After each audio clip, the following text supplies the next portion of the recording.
You know that person who always seems to know what to do. The sink is leaking, they fix it.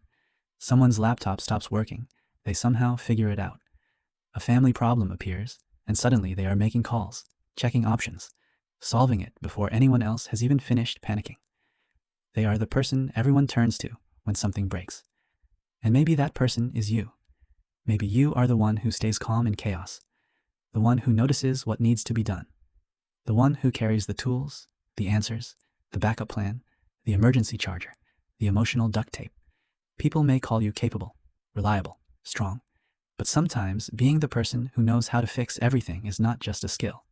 Sometimes it is a survival pattern, because psychology tells us that some people become fixers, not because they love control, but because at some point in life, control made them feel safe. Maybe you grew up around instability.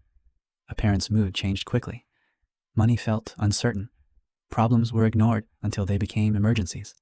And somewhere along the way, your nervous system learned, if I can solve the problem fast enough, maybe everything will be okay.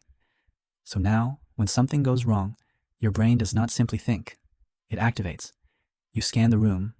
You predict what could happen next. You look for the weak spot in the plan. You become the human fire extinguisher, ready before anyone even smells smoke. And society often praises this, but inside, it can feel exhausting. Because being useful can become a mask for being afraid. If you are always fixing, you never have to sit still long enough to feel helpless. If you are always needed, you never have to wonder whether you are loved without being useful. That is one of the quiet wounds of the fixer. They may not ask, "Do you care about me?" They ask, "What can I do for you?" They may not say, "I feel anxious." They say, "Let me handle it." They may not admit, "I am scared of being abandoned." They simply become impossible to replace. Fixing can also become a way to manage emotional discomfort. When someone you love is sad, angry, or lost, you might immediately offer solutions. Not because you do not care about their feelings, but because their pain creates noise inside your own chest. You want to make the pain stop. For them, yes, but also for you. So instead of sitting beside the feeling, you reach for the toolbox. But not every wound needs a repair plan. Sometimes people do not need you to fix the storm. They just need you to sit with them until the thunder passes. And this is where the difference matters. When fixing comes from love, it can be beautiful. It is care in motion. It is intelligence with a heartbeat. It is the quiet devotion of someone who pays attention. But when fixing comes from fear, it can become a cage. You may overfunction while others underfunction. You may take responsibility for things that were never yours to carry. You may feel guilty resting because somewhere deep down, rest feels like letting the world fall apart.